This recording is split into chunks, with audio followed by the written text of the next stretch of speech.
Bom, reunião de audiência pública, dia 7/10/2021. Declaro aberta a presente reunião. Informo aos senhores parlamentares que esta reunião está sendo transmitida ao vivo pela internet, no site da Câmara e no portal do E-Democracia, para ampliar a participação social por meio de interação digital. Informo ainda que as imagens, áudio e vídeo estarão disponíveis para serem baixados na página desta comissão logo após o encerramento dos trabalhos. As inscrições para o uso da palavra serão feitas por meio do menu Reações, mãozinha, do aplicativo Zoom. Esta reunião de audiência pública foi convocada nos termos do requerimento 240 de 2021 e 243, da autoria do deputado Diego Garcia, para debater a instituição do Dia Nacional da Fenilcetonuria. Depois vocês me corrijam se eu tenho que corrigir a pronúncia. Proposta pelo PL 7 de 2020. Mais uma vez, quero agradecer a oportunidade de estar aqui, para que a gente possa trazer a Câmara cada vez mais próximo da representação da população, e agradecer também essa oportunidade ao deputado Diego Garcia. Dando início aos trabalhos, passo a palavra por 15 minutos ao senhor... Convidados. Anuncio a presença dos seguintes convidados. Fabiano Ferreira, coordenador-geral substituto de sangue e hemoderivados da Secretaria de Atenção Especializada, à Saúde do Ministério da Saúde. Tânia Bacheca, diretora da Sociedade Brasileira de Triagem Neonatal e Eros Inatos do Metabolismo, SPTEIM. Márcia Maria Costa, responsável médica do Ambulatório do Serviço de Referência em Triagem Neonatal do Instituto Jô Clemente. Senhora Patrícia Barbosa, médica pediatra do Hospital São Lucas, de Curitiba. Simone Arade, presidente da Associação Mães Metabólicas. Dando início aos trabalhos, passo a palavra por 15 minutos ao senhor Fabiano Ferreira, coordenador-geral substituto de sangue e hemoderivados da Secretaria de Atenção Especializada à Saúde do Ministério da Saúde. Olá, boa tarde. Vocês estão me escutando bem? Estamos sim, sejam bem-vindos. Seja bem-vindo, doutor Fabiano. Obrigado, deputado Paulo Belmonte. Agradeço o convite em nome do Ministério da Saúde, para a gente falar de um tema tão importante, que acaba englobando a fenilcetonúria, mas também o programa de triagem, principalmente em relação à questão da fenilcetonúria, já que tem um projeto de lei que está de acordo do Ministério da Saúde. Também a gente se posicionou favorável à criação do Dia Nacional da Fenilcetonúria. Eu estou tentando compartilhar aqui a apresentação e está falando que o meu compartilhamento está desabilitado. Aí eu não sei se vocês que vão passar aí pela câmera.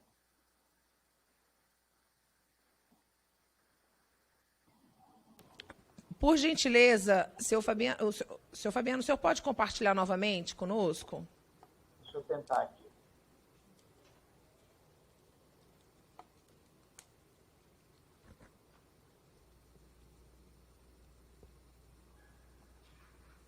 Muito grata.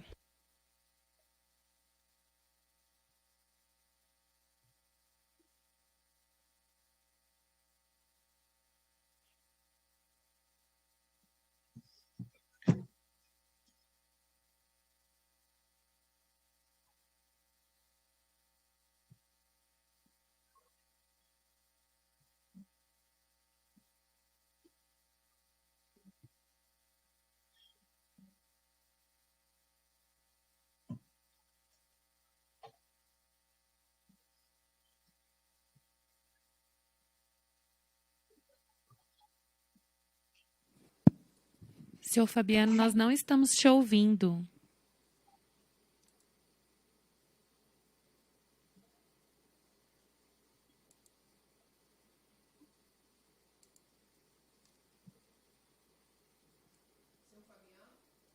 Senhor Fabiano?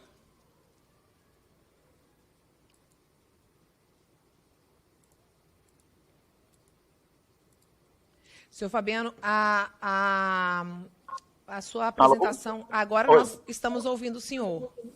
Tá bom, eu desabilitei meu vídeo aqui para melhorar. Tá, e aí o senhor pode começar a apresentação novamente, porque nós não ouvimos absolutamente nada. Tá bom. Deixa eu voltar aqui. Agora vocês estão ouvindo. Alô? Estamos ouvindo agora. Tá bom, então obrigado. Eu estava comentando do Programa Nacional de Triagem Neonatal, né, que está fazendo 20 anos, esse ano de 2021. Tem como pilares, né, 3 itens, que é a parte laboratorial, informacional e assistencial. É sempre importante lembrar que o programa de triagem não é somente a parte de exame em si, né? O programa é algo mais amplo e que engloba tanto a questão do exame, a detecção de doenças, a parte de informação, né, que nos vai me permitir fazer a intervenção clínica em tempo oportuno, ponto importante, e finalmente a parte assistencial, que proporciona o tratamento adequado aos pacientes. A criação do PNTN, né, 20 anos atrás, a fenilcetonúria já foi implementada na fase 1, né? Hoje nós já estamos, a partir de 2012, na 4ª fase, né, que engloba mais 4 doenças no programa de triagem neonatal. E em maio desse ano, nós tivemos a promulgação da Lei 14.154, né, que ela alterou o Estatuto da Criança e do Adolescente para ampliar o Programa Nacional de Triagem Neonatal, né? Então, essa ampliação vai se dar, mais para frente eu comento, em 5 etapas, né? Mas a parte principal é que, assim, sempre a ampliação de doenças serão feitas com base em evidências científicas, considerando a questão se existe tratamento, né, e diagnóstico dessas doenças. A coordenação de sangue do Ministério da Saúde, né, junto com as outras áreas do Ministério, a gente já está discutindo a questão da regulamentação da lei em si, uma vez que a portaria de 20 anos atrás, né, com a inclusão de novas doenças, vai ter que ser atualizada. Aqui nesse próxima apresentação agora, né, a gente tem 5 etapas agora, a partir da promulgação da lei. A primeira contempla as doenças que já existentes, as 6 doenças existentes, incluindo a toxoplasmose. A partir da segunda etapa, né, a gente vai entrar em galactosemia, aminoacidopatias, distúrbio do ciclo da ureia e de beta-oxidação de ácido graxo. Na terceira, doenças lisossomais. A quinta, imunodeficiências primárias. E na quinta etapa, a AME, né, atrofia muscular espinhal. Vale a pena lembrar que, a partir da segunda etapa, a gente vai ter uma mudança de tecnologia para o que a gente tem hoje no país disponível, e isso vai demandar, né, a gente já está trabalhando nisso, junto com os serviços de referência, já fizemos reuniões com a Sociedade Brasileira de Triagem de Pediatria, vai nos demandar futuramente uma discussão mais ampla, de ver como vai ser essa nova, digamos assim, estrutura, né, que tende a ocorrer mudanças, né? A gente está trabalhando nisso ainda, de ver que tipo de mudança, de forma que a gente englobe essas novas tecnologias existentes para detectar o maior número de doenças. Aqui é um gráfico, né, para apresentar, de cobertura nacional, hoje em dia, da triagem, desde 2016 para cá. Então, vocês veem que a média está sendo mais ou menos 80%, 81% ao ano, né? Vale lembrar que o número de coletas está tendo um aumento, né? Desde 2016, agora 2020, teve um aumento de 7 mil pontos de coleta no país. De indicadores, né? Que já é importante fazer esse percentual de coleta, né, até o 5º dia de vida do recém-nascido. Hoje a gente está em 58%, teve uma queda um pouco devido à pandemia, né, 2020 para cá, mas a gente percebe que agora isso vai retornando.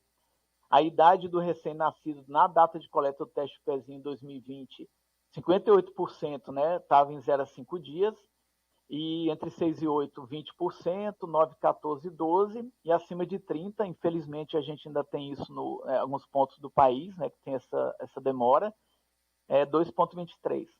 A gente vem trabalhando no Ministério da Saúde em monitoramento, para a gente tentar reverter esse quadro, uma vez que a gente tem, digamos assim, esse monitoramento a gente faz a nível de estado e município, para que a gente retorne esse indicador, né, o máximo possível para ficar de 0 a 5 dias.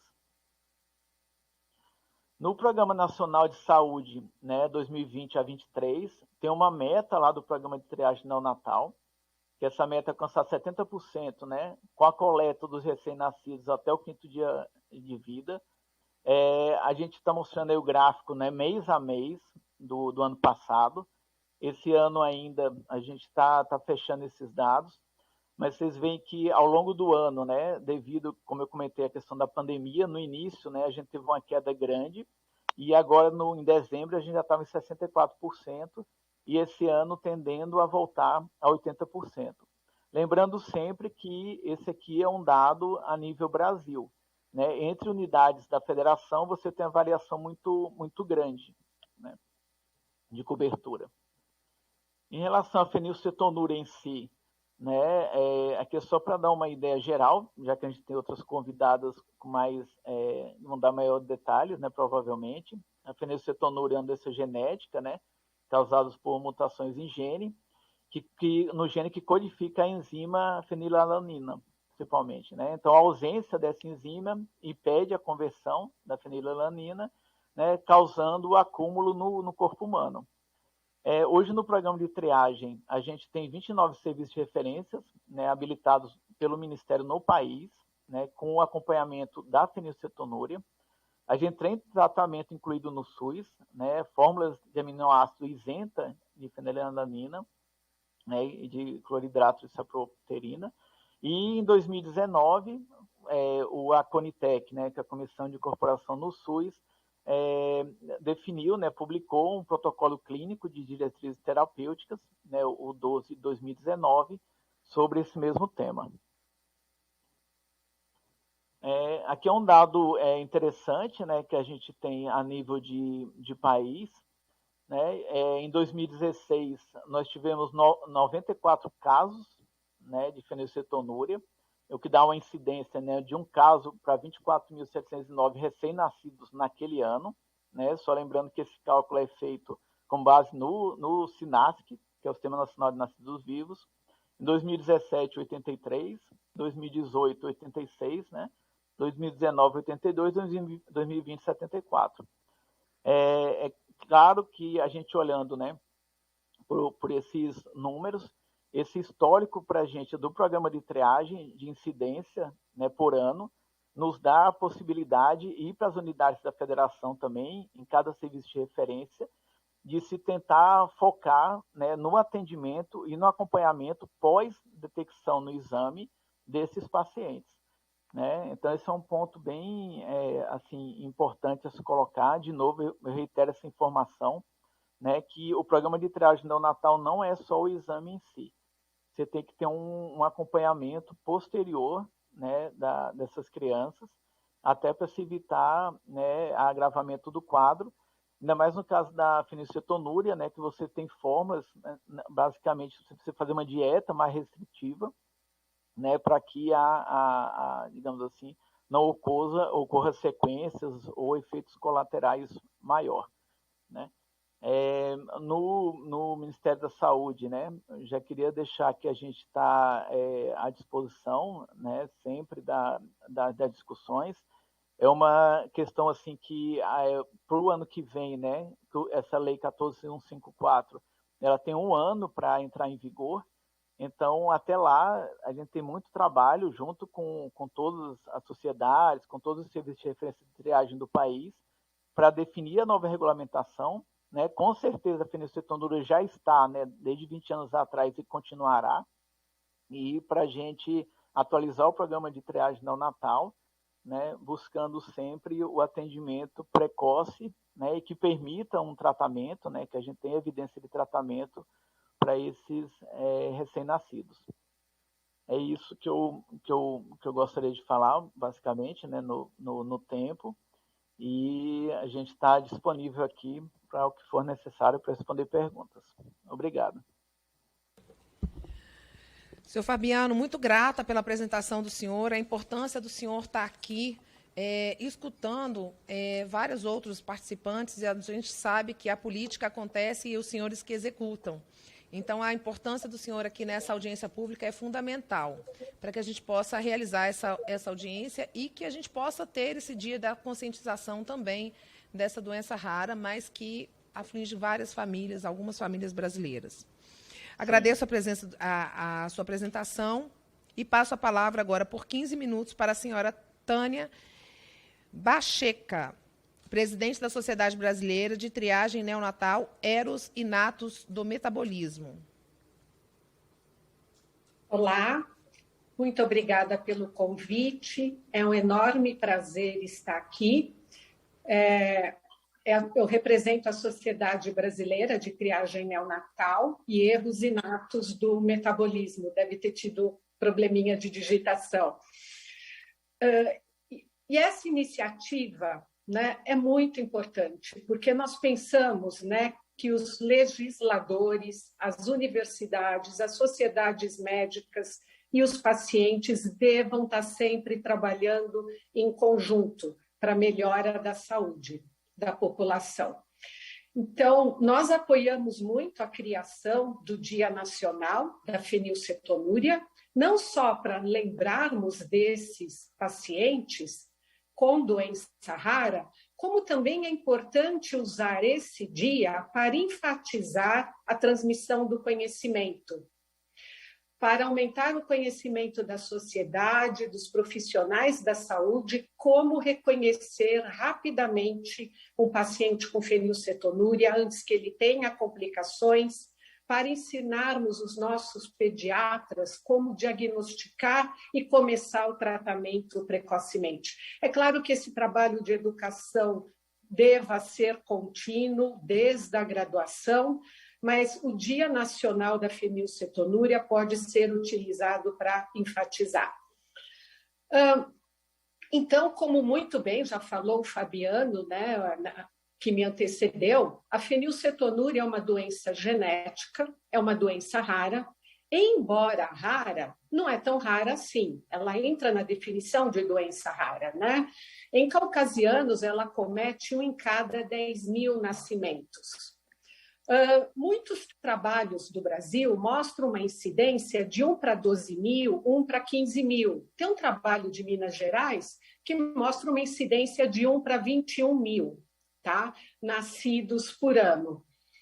Então, se nós temos 3 milhões de nascimentos por ano, pegando essa incidência mais baixa, 1 para 15.000, 200 pacientes nascerão por ano. E temos que diagnosticar e tratar rápido para que eles não tenham deficiência intelectual.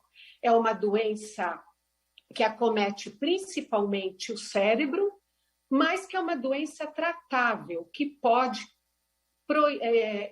impedir essas complicações. Imaginem o dano para a família, para a sociedade e o custo do sistema de saúde de um paciente com deficiência intelectual grave. E vejam só, né? A primeira descrição de fenilcetonúria foi por Foley, em 1934, quando ele identificou 2 crianças com um odor corporal estranho. Em 1950, no Reino Unido, um bebê chorava demais e batia a mão na cabeça, e a mãe, Mary Jones, não se conformava de não existir tratamento. Ela batia todos os dias na porta do médico, Dr. Beacon, e aí ele, que era médico e bioquímico, instituiu a terapia. E muito interessantemente, gostaria de contar para vocês, não vou passar o meu tempo, que o Dr. Guthrie, em 1959, fez o primeiro teste do diagnóstico em papel de filtro. E daí ele começou a pegar uma van e viajar por todos os estados dos Estados Unidos fazendo o diagnóstico precoce. Para que eu disse isso? Passado 90 anos do primeiro diagnóstico de fenilcetonúria, hoje se conhece muito a história natural da doença. Se conhece muito a evolução para podermos fazer um tratamento efetivo. E no Brasil, a fenilcetonúria começou em São Paulo, a sua triagem neonatal, em 1976, na Paz São Paulo, hoje Instituto Jô Clemente. Na década de 80, ela já era feita em alguns estados, e uma lei, em 1990, formalizou que a triagem neonatal deveria ser feita em todos os estados. Para que se faz triagem neonatal? Para que o Ministério gasta para triar uma população inteira? É uma doença frequente, grave e que tenha tratamento. E que, se o pediatra examinar esse bebê nos primeiros dias de vida, enquanto ele não tem deficiência intelectual, ele pode não diagnosticar. Para isso que serve um tratamento, se gastar para um diagnóstico em 3 milhões de bebês.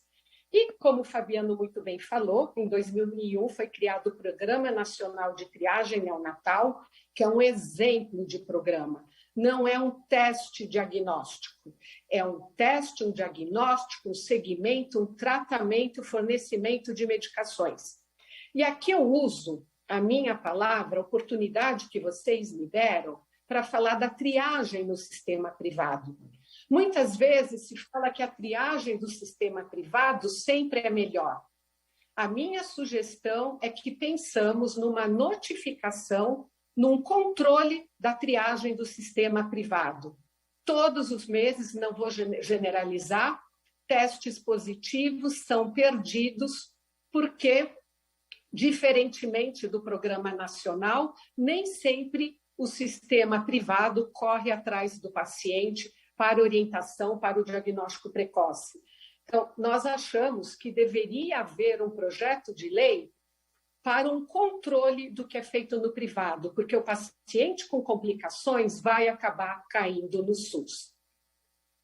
Bem, é um programa muito bom, como o Fabiano mostrou.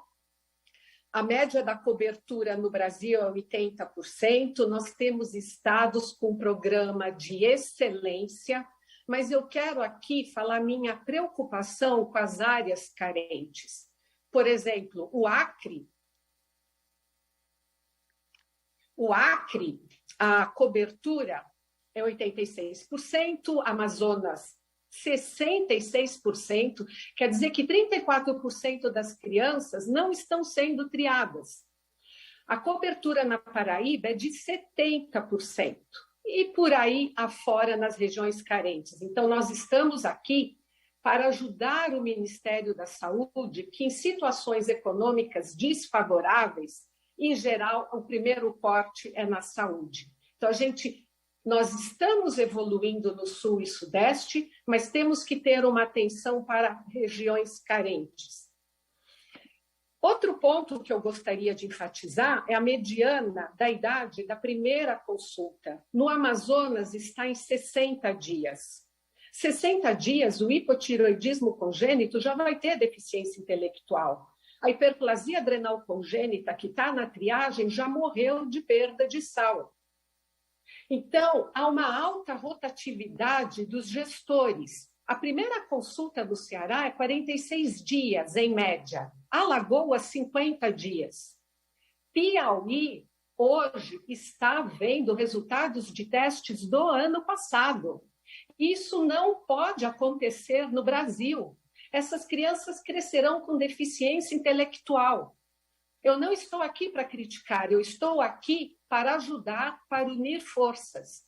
Temos programas de excelência em muitos estados, mas nós precisamos corrigir, educar esses gestores, e aí eu parabenizo o PL 14154, que responsabiliza os gestores, porque os serviços de referência em triagem neonatal precisam do apoio dos gestores, porque é um programa tripartite.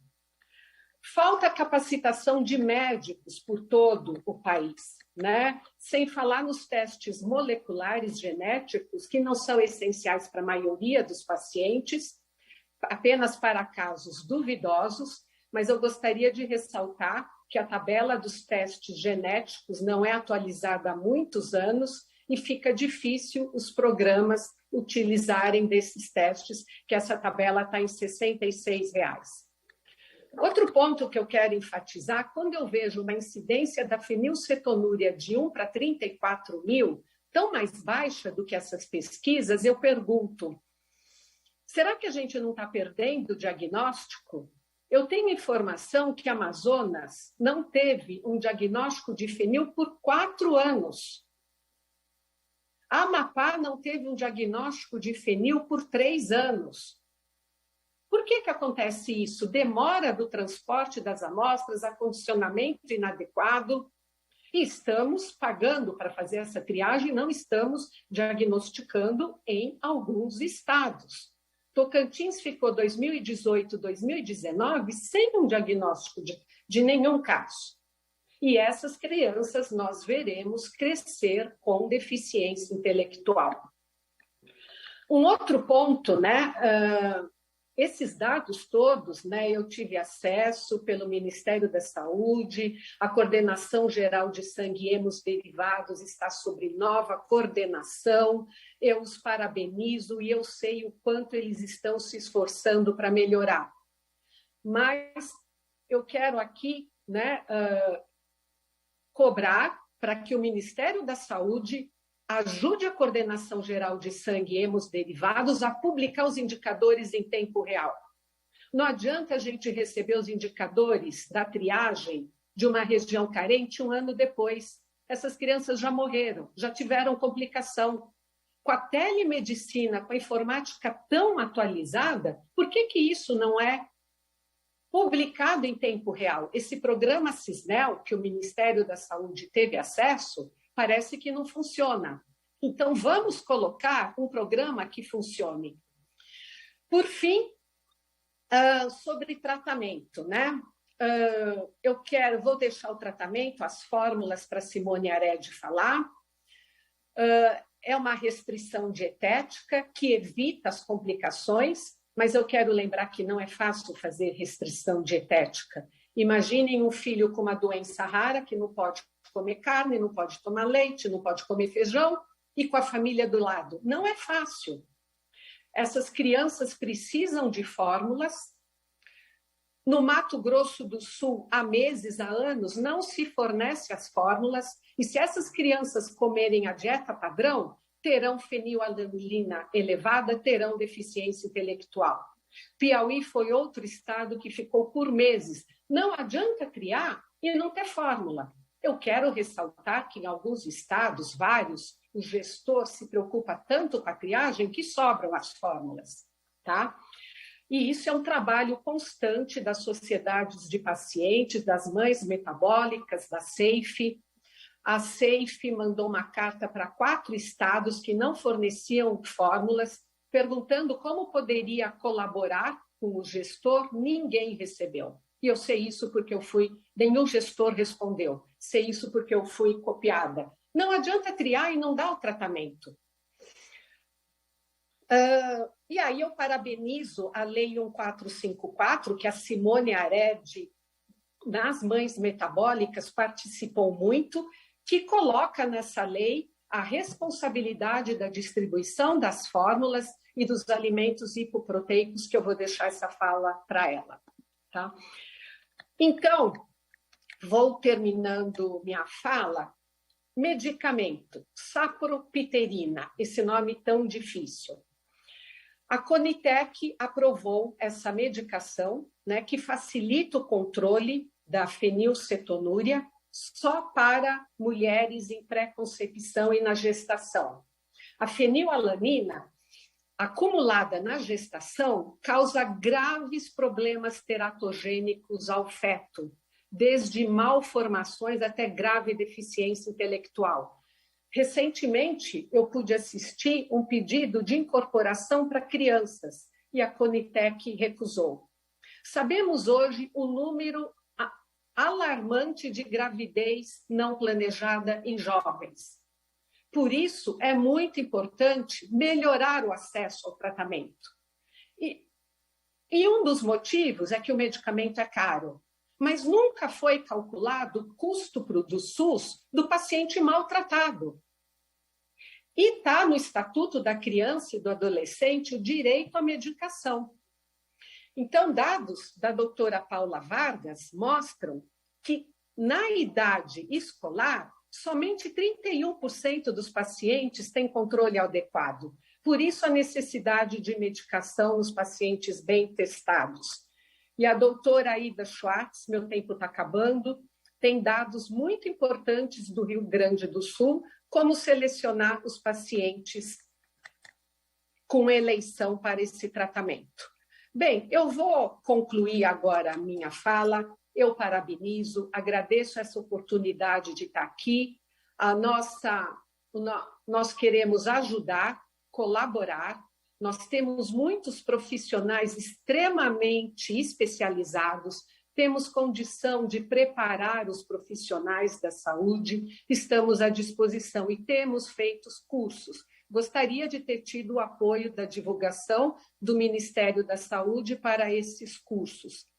E se a fenilcetonúria foi a primeira doença incorporada na triagem, nós, como SBTI, somos muito a favor da expansão da triagem, mas nos preocupa aumentar nas áreas carentes o número de doenças triadas no atual cenário. Muito obrigada, agradeço a oportunidade. Doutora Tânia, nós que agradecemos tanto a sua apresentação quanto o seu compromisso com principalmente mães e pais que têm assim, esse contato direto e que têm essa preocupação. Acho muito pertinente que a gente possa cada vez mais pressionar o governo para que o governo dos estados, municípios, consigam fazer o ciclo completo, como a senhora disse, né? Não só fazer a triagem, mas que a triagem seja rápida, porque cada dia é um dia, e também que ela consiga fornecer a fórmula, como a senhora disse. Então, estamos aqui à disposição, e eu tenho certeza absoluta que a senhora também, e colocando aqui todo o parlamento, sei que o deputado Diego Garcia, a deputada Carla Zambelli, eles podem também estar fazendo essa intervenção, e nós aqui, eu sou coordenadora da Comissão de Política para Primeira Infância, e isso afeta diretamente na comissão, porque nós estamos falando de criança,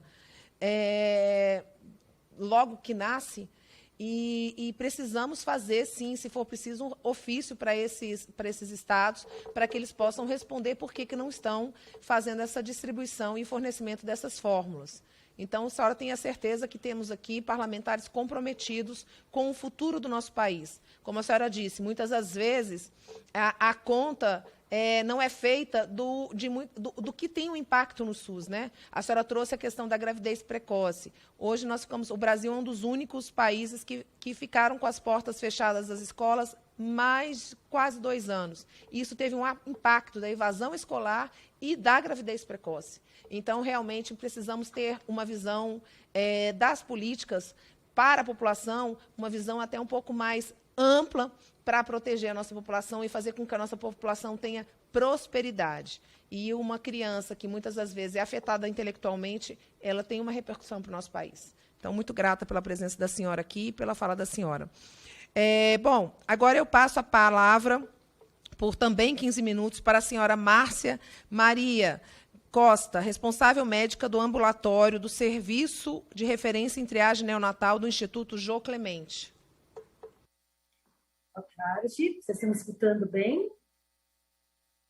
Estão conseguindo escutar?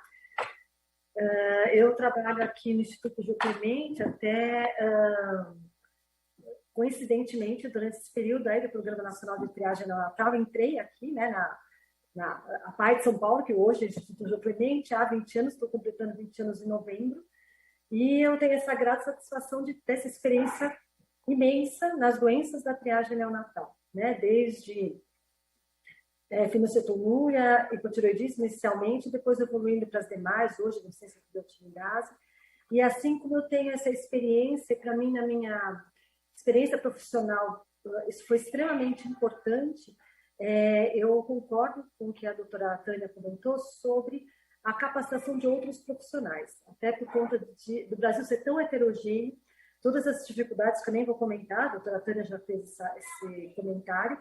Nós temos pontos fortes e ótimos locais de tratamento por conta de recursos, temos outros nem tanto, por conta de uma diferença, né, desse Brasil tão grande, sejam elas culturais, geográficas. Acho que a geografia, né, muitas vezes intervém negativamente em trazer as famílias. Então, essa capacitação de outros profissionais seria muito importante, porque a gente estaria multiplicando esse conhecimento e levando esse acesso ao tratamento, né, ao diagnóstico, ao tratamento a pacientes em locais aí longínquos do Brasil. Tá? Gostaria de colocar um ponto aqui. O Instituto Jô Clemente foi um dos pioneiros para a entrada da triagem neonatal no Brasil, a partir do Dr. Benjamin Schmidt, que trouxe essa metodologia em papel filtro, que é uma metodologia bárbara, né, em que a gente pode fazer diagnóstico de tantas doenças e trazer o tratamento e evitar tantas complicações na vida dessas crianças. Iniciou com a fenilcetonúria e hoje evolui para tantas outras doenças, aí, inclusive do ampliado. E o grande objetivo dessa metodologia da triagem neonatal é realmente proporcionar um diagnóstico precoce. E o grande objetivo, para que serve esse tratamento, esse diagnóstico rápido? Né? Não é simplesmente para fazer diagnóstico, para ter meta, mas sim, porque eu tenho que ir atrás desse paciente, fechar esse diagnóstico, orientar um tratamento, oferecer esse tratamento para que evite a sequela. No caso aqui hoje, falando da fenilcetonúria, a grande sequela, quando os pacientes não são diagnosticados ou tratados precocemente, é evitar a sequela neurológica. E para isso a gente precisa do diagnóstico precoce, do tratamento precoce, né? E essa orientação, fundamentando esse tratamento, uma equipe multidisciplinar, com médicos, nutricionistas, psicólogos, que vão dar embasamento não só para o paciente, como para essa família, e levar os cuidados adequados para essa criança, esse paciente. Nós somos só de coisas boas, né? Então, a triagem também traz muitos desafios, né? E dentro da fenilcetonúria, nós temos muitos desafios. Em termos de diagnóstico, ele está bem sedimentado, a gente fecha diagnóstico, e quando nós vamos fazer a orientação do tratamento, e isso aqui, né, com vários serviços, né, do Brasil, tem essa experiência dessas dificuldades, ou eu chamaria mais de desafios, né? De que a gente tem que galgar soluções para eles. E eu sei que são desafios, alguns em menor monta, outros em maior, dependendo do local do nosso país, mas que eu acho que é unânime. Né? Eu tenho a doutora Patrícia também, que tem experiência no atendimento com pacientes com fenilcetonúria, que com certeza vai fazer até mais comentários em relação a isso. Então, primeiro, nós temos 2 pontos, né, grandes no tratamento para fenilcetonúria, que é uma dieta restritiva e o uso da fórmula. Então, a dieta restritiva ela já é um ponto de desafio, né? A própria doutora Tânia também fez esse comentário. Toda doença, né, doenças metabólicas que se baseiam em dietas restritivas, elas trazem uma dificuldade porque você está fazendo uma retirada de alimentos daquela família, você está fazendo uma mudança da rotina daquela família. Então, não é simplesmente o paciente, né? E sim uma mudança na rotina daquela família, tá? E vai ter impacto em relação a isso. Então, por isso que eu falo que o trabalho da equipe multidisciplinar, ela tem que ser da família, porque na hora que a família entende o objetivo desse tratamento e se coloca a favor para instalar isso no paciente, se torna tranquilo, ainda desafiador, mas ele consegue caminhar melhor, tá? Mas a gente tem que trabalhar, inclusive na própria equipe multidisciplinar, para tornar essa dieta que é restritiva menos monótona, né? Temos que socializar essa criança ela está crescendo, ela vai para a creche, ela vai para a escola, depois ela vira um adolescente, que é uma fase também bem difícil, crítica, nos tratamentos das doenças crônicas, né? E ele vai se socializar, ele vai se relacionar, depois ele vai trabalhar no ambiente de trabalho, que ele fica o dia inteiro fora, ele tem que fazer uma dieta restritiva e ainda levar a fórmula. Então, a gente tem que trabalhar visando isso, né? Minimizar essa monotonia e socializar esse paciente. Então, as nutricionistas aí dos serviços de referência trabalham orientando receitas, existem vários livros de receitas de vários serviços de referência que se multiplicam aí pelo Brasil afora, para que seja orientado ou a família a fazer as receitas. Tem muitos pacientes já em idade escolar, adolescente ou adultos que fazem também as receitas, né? Ou, por exemplo, aqui no Instituto João Clemente nós temos a Divina Dieta, que é um setor que faz a produção de alimentos com baixo teor proteico, né, que podem ser utilizados conforme a orientação da nutricionista aos pacientes com fenilcetonúria. Assim como temos este setor, existem outros serviços de referência também trabalham dessa forma.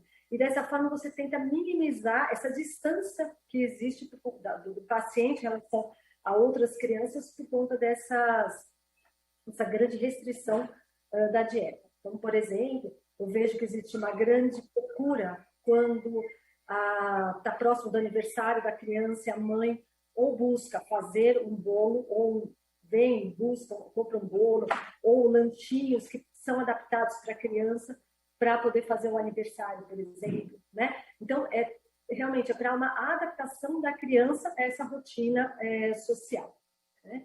Sabemos também essa dificuldade dos alimentos com baixo teor de proteína dentro do mercado, aí, né, no nosso país, não tem uma grande oferta e o que tem um custo alto, né, que também é uma outra dificuldade que nós encontramos. E uma outra coisa que eu queria comentar é sobre a fórmula, né? Então, essa fórmula específica para paciente com fenilcetonúria, que ela isenta de fenilalanina, ela deve ser mantida de forma ininterrupta a todas as crianças que têm fenilcetonúria. Por quê? Eles dependem dessa forma. Se essa dieta é tão restritiva, eles precisam compensar a falta de nutrientes dessa dieta suplementando a partir da fórmula. E se eles não utilizam a fórmula porque não têm acesso a elas, porque essa distribuição é interrompida em determinados períodos, e isso é uma realidade, no nosso estado de São Paulo, de formas focais, nós temos interrupção dessa distribuição. Eu sei que não é só aqui, como no resto do país, em outros estados, e essa interrupção traz transtornos para os pacientes e risco, inclusive, de atraso de desenvolvimento, atraso do desenvolvimento neurológico, né? Queda de ganho de peso, porque eles aderem ao tratamento dietético, mas eles não têm consumo da fórmula, só que eles não têm proteína para perder peso, né? Não vão crescer. Então, a gente sempre tem que pensar que nós estamos tratando crianças, né? Nós estamos lidando com recém-nascidos, lactentes, crianças e adolescentes, são seres em desenvolvimento. E eu tenho que garantir esse desenvolvimento. Por isso que o tratamento nutricional ele é importantíssimo, associado ao tratamento médico, esse acompanhamento psicológico, para nós garantirmos esse desenvolvimento da criança, para que ela ganhe peso, cresça adequadamente, entre em puberdade adequadamente e seja um adulto normal. Tá? Isso engloba, lógico, a parte neurológica. E essa descontinuidade do uso da fórmula, por conta de não estar presente essas fórmulas nas farmácias de alto custo, vão levar algum tipo de sequela para essas pessoas e muitas vezes uma sequela que vai ser irreparável. Tá? Bom, muitas das coisas que eu ia comentar, a Tânia acabou comentando, né? Então, eu agradeço a oportunidade de estar aqui. Acho muito importante esse Dia Nacional, né, de conscientização dos pacientes com fenilcetonúria, porque são essas ações que fazem resgatar a importância da doença, a importância do tratamento e buscar melhores soluções para que realmente a triagem neonatal cumpra o seu grande objetivo, né? Que é diagnosticar precocemente, tratar precocemente da forma mais adequada. Você tem que tratar e tem que oferecer esse tratamento da forma plena e para que essas crianças se tornem adultos saudáveis. Tá? Agradeço pela oportunidade.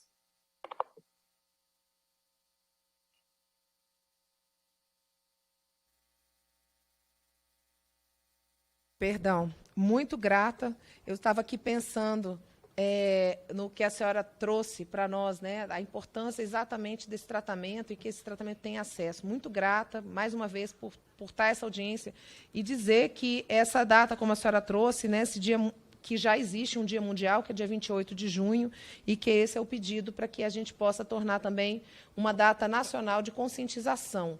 Eu quero aqui aproveitar e registrar a presença, e eu vou pedir aqui até licença para os palestrantes, que nós estamos aqui com a presença honrosa do nosso querido deputado, que é cirurgião pediátrico, Dr. Zacarias Calil, e que ele, pela competência dele, pelo trabalho prestado, ele é uma pessoa que foi indicado, o primeiro parlamentar que foi indicado para o Prêmio Nobel da Saúde. Então, nós temos a honra de ter a presença dele aqui e passo a palavra para ele e, na sequência, continuamos aqui com a nossa apresentação. Obrigado, deputado, presidente. Agradeço aí as suas palavras. Parabenizo pela essa audiência pública e também a todos os nossos convidados. Hoje é uma verdadeira aula de medicina, né? Eu que estou na... Só um minutinho aqui, que alguém me chamou. Só um minutinho. Eu que estou também no dia a dia aí da pediatria e a gente vê a importância desse tema, né? Inclusive, eu até te mostrei a foto da minha netinha, que nasceu essa semana. Eu cobrei da minha filha agora. Falei, Carol, você fez o teste do pezinho? Porque esse diagnóstico tem que ser precoce. Então, as complicações da fenilcetonúria, né? A gente sabe que ela não tem cura, mas você pode controlar perfeitamente a doença com determinados tipos de alimentos, né? Como já foi muito bem dito aí. Tanto é que há pouco tempo atrás teve uma jornalista, não me recordo o nome dela, mas ela chamou muita atenção do Brasil todo em relação a essa doença. E ela não sabia, não tinha feito o teste do pezinho ampliado, e o filho dela, infelizmente, evoluiu com algumas determinadas complicações, nos quais nós temos que evitar. Então, eu queria chamar a atenção nesse sentido, parabenizar, para orientar a população no sentido de que o diagnóstico tem que ser precoce para que a gente evite essas complicações. Porque existe um atraso no desenvolvimento psicomotor, existe um pouco de desenvolvimento cerebral, às vezes a criança evolui com microcefalia, às vezes hiperatividade, distúrbios de comportamento, diminuição do QI, às vezes uma deficiência mental grave, convulsões e tremores. Então, tudo isso são complicações que a gente pode evitar, né? Principalmente na orientação, não só da criança, mas também da alimentação da mãe que está amamentando. Porque esse tipo de... o alimento ele passa para o leite da mãe, né? O que ela ingere passa, e, logicamente, a criança vai ter também essa alimentação que para ele não é saudável. Então, eu queria entrar, porque nós estamos num plenário também, desculpa aí eu interromper a palestra, né, que eu acho muito importante, uns convidados de suma importância, extremamente esclarecidos, né, uma verdadeira aula de medicina, aí, principalmente na área de pediatria. Então, chamando muita atenção da sociedade em geral para que a gente possa evitar essas complicações no futuro. Então, muito obrigado, Paulo, parabéns a todos. Nós que nos sentimos honrados com essa sua participação aqui, sei do seu comprometimento pessoal com o Sistema Único de Saúde e sei o seu comprometimento pessoal, somos aqui testemunhas vivas do seu comprometimento pessoal com a população brasileira e, em especial, a população de Goiânia. Então, para nós é uma grande honra ter o senhor aqui. E o senhor falando a respeito do teste ampliado, eu tive 3 filhos fora do país e esses testes são feitos nos primeiros momentos da gravidez. Eu tive filho na minha casa e eles iam até a minha casa para fazer. Então, da importância que esses testes acontecem, a importância que se dá a esses testes. Então, realmente precisamos fazer essa conscientização. E não, a gente sabe, muitas das vezes, que o acesso, muitas das vezes, pelo SUS, não é o ciclo completo, como foi falado, mas a gente percebe também que é um desconhecimento de todas as classes sociais, muitas das vezes. Então, é algo que nós precisamos chamar atenção para toda a população, não significa só população socialmente econômica vulnerável. Temos também pessoas que não têm esse conhecimento e não sentem essa necessidade. Né? Então, exato. Inclusive, Paula, muitos, né, pacientes têm convênios, que às vezes o pessoal tem que pagar por mais laboratório, né? Por mais testes, porque às vezes eles só pagam o básico e não o teste ampliado. Isso é uma coisa que nós temos discutido também na frente parlamentar dos convênios e dos planos de saúde, para que isso aí seja realmente ampliado e todos tenham direito, né, na sociedade brasileira. Obrigado.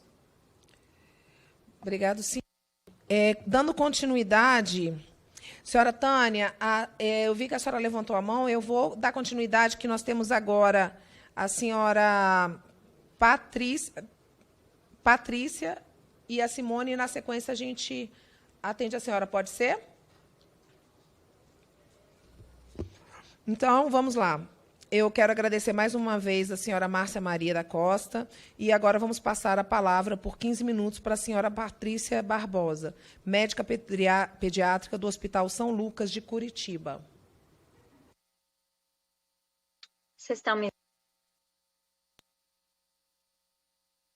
Alô? Estão me ouvindo? Estão me vendo? Sim? Então tá jóia. Eu não sei se está aparecendo a apresentação aí.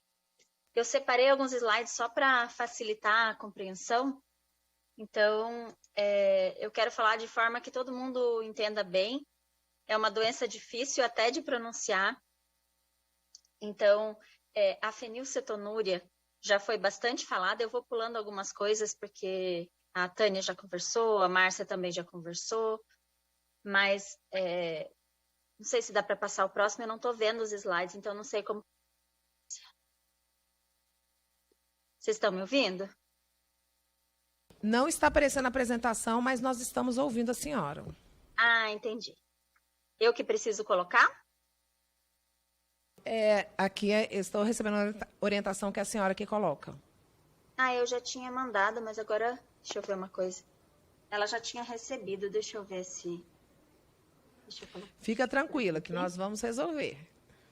Tá bom.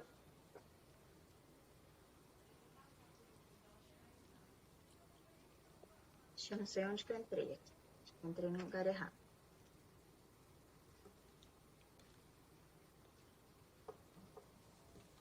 Estão me ouvindo ou não? Estamos ouvindo a senhora, sim. Ah, então já. Eu não sei aonde que eu preciso compartilhar aqui, porque eu já mandei antes, então eu não sei se eu tenho que mandar igual de novo. Nós vamos conseguir passar aqui para a senhora. Ah, então tá certo. Então, deixa eu só me apresentar primeiro. Meu nome é Patrícia, eu sou pediatra aqui de Curitiba. Já trabalhei no serviço de referência em triagem neonatal no Paraná. Agora eu trabalho no serviço privado. Faz 12 anos que eu atendo os pacientes com fenilcetonúria. Então, é uma área que eu realmente me interesso muito e gosto bastante. E acho que a população toda precisa conhecer essa doença, porque a gente tem muito a ajudar essas crianças e essas famílias. Pode passar o próximo. Então, ali, eu vou pular um pouquinho, porque a Tânia e a Márcia já falaram bastante, mas assim, antigamente, a gente encontrava essas crianças, vocês podem olhar ali, 2 irmãos. Os 2 têm fenilcetonúria. O primeiro não teve a oportunidade de receber um diagnóstico precoce e de ter um tratamento adequado. E a segunda filha, essa sim, ela teve um diagnóstico no tempo adequado e teve um tratamento no tempo correto. Então, é possível até visualmente, sem conversar, sem ver um vídeo, visualmente você consegue perceber que uma criança tem um retardo mental, que hoje em dia a gente chama de deficiência intelectual, bem importante, convulsão, tremor, autismo e vários outros problemas. E a outra criança é uma criança saudável, que possivelmente faz a dieta de forma adequada e fica bem. Pode passar o próximo. Para a maioria das pessoas que não conhecem sobre a fenilcetonúria, que nunca ouviram falar sobre a fenilcetonúria, às vezes o único contato que elas têm com a fenilcetonúria é quando elas olham embalagens de alimentos principalmente alimentos adoçados, com adoçantes de aspartame, e ali vem sempre o informe. Atenção, este alimento contém fenilalanina. Então, às vezes é o único contato que a pessoa tem. E a fenilalanina é o veneno desse paciente. Então, tem essa informação ali, até nos medicamentos. Então, assim, a pessoa que tem fenilcetonúria, ela tem que ver tudo que ela vai consumir. Até mesmo medicamentos podem conter fenilalanina. Pode passar o próximo. Não bastasse a pessoa que tem fenilcetonúria ter todos esses problemas quando não é tratada ou quando é tratada de forma inadequada, não bastasse isso, ainda a mãe que tem fenilcetonúria, a gestante, ela, se não faz um tratamento muito adequado durante a gestação, ela pode ter um filho com problemas bem graves. Inclusive, um dos mais comuns é a microcefalia. Então, a mãe tem toda a dificuldade que ela tem na dieta, e a criança que nasce é uma criança com retardo mental e com um prognóstico bem ruim. Pode passar. Aqui, falando assim da alimentação de toda criança, né? Toda criança e todo adulto precisa. O que a gente precisa numa alimentação saudável? A gente precisa de água, a gente precisa de carboidrato, que é energia, a gente precisa de lipídio, que é gordura, as proteínas, que formam massa muscular, e os nutrientes, vitaminas e sais minerais. Pode passar. Pode passar. Então, esse é uma tabela de grupos alimentares que a gente passa para uma criança quando a gente vai introduzir a alimentação. Então, a gente vê lá o grupo do arroz ou tubérculos, grupo das hortaliças, grupo das leguminosas e grupo das proteínas. Para começar, esses pacientes, os 2 últimos grupos, a gente já tira direto. Então, assim, feijão, ervilha, grão de bico, todas as carnes, ovos, tudo a gente já tira. Então, eles são alimentos que têm muita quantidade de fenilalanina, que são veneno para esses pacientes. Então, ficam os iniciais e mesmo assim com bastante restrição. Pode passar. Aqui, nessa imagem, tem os alimentos que são extremamente proibidos. Então, são alimentos que têm alto teor de proteína. E dentro da proteína, um dos aminoácidos, um dos pedacinhos da proteína é a fenil. A fenil é veneno para eles. Então, nada disso eles podem consumir. Pode passar. Então, a gente pode pensar assim, poxa, mas se eles não podem comer carne, nem ovo, então eles podem virar vegetarianos, né? Na verdade, veganos. Dá a impressão de que é simples. Então, né? Se não pode comer carne, vai comer o quê? Tanta opção que tem para comer. Pode passar o próximo. Só que não é assim tão simples. Se você for pensar nesses alimentos, por exemplo, os cereais, as raízes e tubérculos, vários desses eles não podem consumir. Por exemplo, a aveia, o milho, a quinoa, o trigo. Então, assim, vai fazer um pão, vai fazer um bolo, tudo tem que ser especial. Tudo tem que ter uma farinha com pouca proteína. Batata, mandioca, eles podem consumir numa quantidade muito pequena.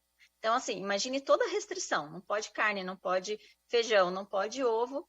A batata, as mães contam muito isso, que assim, até batata tem que contar quantas filetinhos de batata frita você vai dar para o seu filho. O arroz é uma quantidade bem restrita. Então, assim, eles têm uma restrição alimentar bem importante. Eles não são só veganos. Eles têm uma alimentação extremamente restrita. Pode passar. Pode passar. Ah, já foi, desculpe. As frutas, né? Os legumes, que acho que eu pedi para passar demais. Ali, as frutas. As frutas eles podem consumir, mas existem algumas frutas que eles têm que consumir numa quantidade muito reduzida. Então, assim, você ter que contar quanto de gominho de mexerica, quanto de laranja, quanto de cada alimento vai comer, eles têm que pesar até a comida, né? Então, quantos gramas de arroz, quanto de cada alimento. Então, é uma dieta totalmente restritiva. E como toda dieta restritiva, é uma dieta muito difícil de se fazer. Pode passar o próximo. Mais um. Se vocês olharem assim um cardápio normal de qualquer pessoa. Então, você olha num café da manhã, faz de conta, vou tomar um copo de leite e comer um pão com queijo. Não pode. Não pode nem o leite, nem o pão e nem o queijo. Então você pensa, não, então eles podiam comer uma fruta, um omelete. Não, omelete não pode. Então, é uma restrição assim que é bem difícil de se imaginar. A gente que faz alimentação saudável, alimentação livre, é difícil de imaginar, porque isso é para a vida inteira. Então, são pessoas que têm uma dieta extremamente rigorosa, a alimentação é muito social, né? Então, você vai numa festa, você vai na escola, tem o lanche, em todo lugar tem alimentação. Então, não é uma doença que tem um veneno e você não pode consumir, então é fácil, é só não chegar perto. Mas comida não tem como, então todo dia tem que comer, várias vezes ao dia. Então, eles passam por essas dificuldades várias vezes em todos os dias da vida. Pode passar o próximo. Aqui é uma pirâmide de tratamento que a gente acaba vendo fora do Brasil. Assim. Eu vejo assim que o Brasil ele está muito adiantado na triagem. A triagem do Brasil ela é maravilhosa, já foi melhor, principalmente no início do Programa Nacional de Triagem. Agora vem tendo algumas dificuldades. Cada vez mais a gente vê que o Ministério da Saúde vem se esforçando, vem tendo mais vacinas para as crianças e para os bebês. Está aumentando o número de doenças na triagem. Mas a gente vê que nem o básico a gente tem para a primeira doença que foi incluída.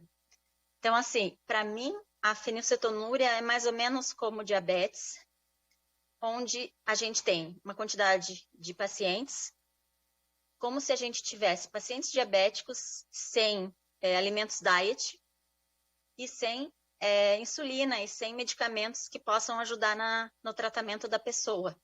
Então, toda doença que tem tratamento à base de dieta é difícil.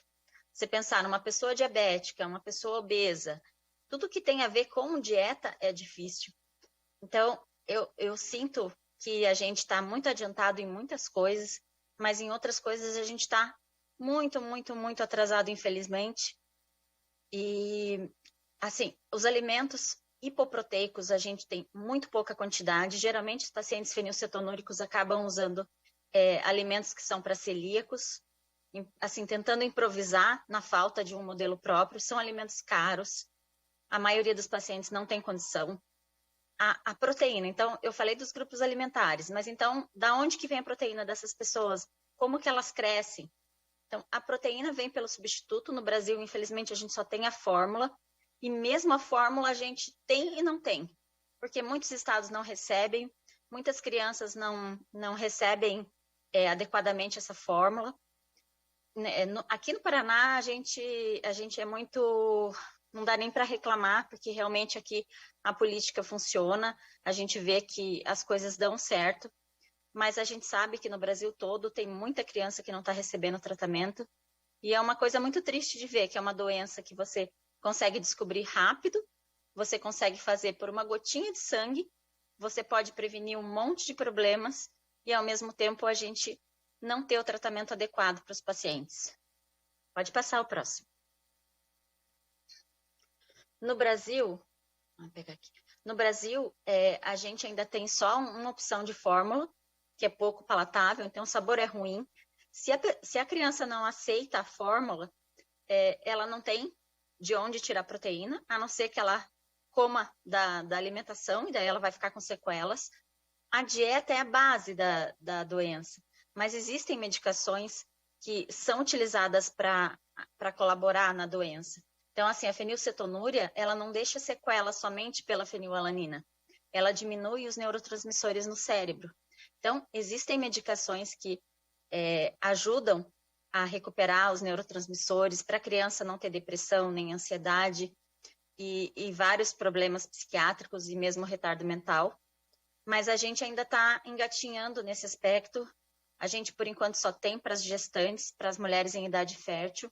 Como a doutora Tânia falou, no Brasil, a gente sabe que, às vezes, quando vê a menina já está gestante, né, adolescente, uma gravidez precoce. Então, não adianta a gente querer usar a sapropiterina na hora que ela já está gestante, porque o estrago já foi feito. Na hora que ela se descobriu gestante, o cérebro já está formado, o coração já está formado, e se for para ter malformação fetal, o nenê vai nascer com esses problemas. Então, é muito isso do custo, o custo de uma criança especial, o custo para toda a família, que sempre vai ter que ter um cuidador para essa criança, uma pessoa que não vai trabalhar na família, que vai diminuir o valor que a família recebe. É uma criança que não vai ser produtiva, que não vai ser um adulto saudável e que vai ser um adulto ativo para o Estado, e vai ter osteoporose e vários outros problemas pela falta do tratamento. Então, eu também me coloco à disposição. Eu acho que a gente pode mudar isso, eu acho que a gente tem como melhorar, e também me coloco à disposição para ajudar no que for necessário. Obrigada. Paula, eu só queria fazer um comentário, posso? Pode ficar à vontade. Não, é o seguinte, quando ela me mostrou aí no início, eu achei interessante, né, os dois irmãos, e às vezes nem a mãe sabe que tem uma doença congênita, né? Seria interessante falar sobre o aconselhamento genético, né? Depois, qual a possibilidade, a probabilidade dessa mãe ter outros filhos com a mesma doença, né? Qual a possibilidade? Então, esse aconselhamento genético eu acho muito importante de ver a previsão. Você tem 50% de chance de você ter mais um filho com essa patologia. E aí que entraria, sim, a genética. Era só para complementar isso, eu acho importante. Obrigado. Muito grata, deputado. Bom, muito grata, doutora Patrícia. Eu fiquei assim até um pouco impressionada com essa restrição, porque a gente ouve assim, mas quando a gente vê, eu estava até comentando aqui, meu Deus, como que é isso, né? A sua vida inteira ter essa restrição. Então, realmente, é algo que nós temos que estar unidos para que a qualidade de vida dessas pessoas elas sejam a melhor possível, né? E, muitas das vezes, a restrição não é só alimentar, é a restrição do acesso, né? A restrição dessas fórmulas, a restrição de um medicamento adequado. E, por isso, mais uma vez, eu enfatizo o parlamento e o compromisso de vários deputados em prol da população. Bom, eu quero agradecer a participação da senhora e agora eu passo por mais 15 minutos para a senhora Simone Arede, presidente da... Só um pouquinho que agora...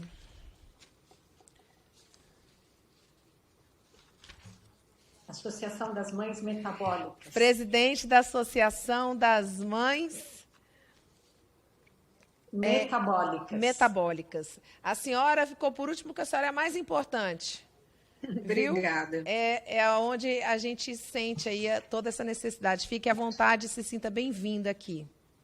Obrigada. Está dando para me ouvir e me ver? Está sim. Primeiro, preciso agradecer, né, a deputada pela PL, né, para a gente poder ter esse Dia Nacional de Conscientização.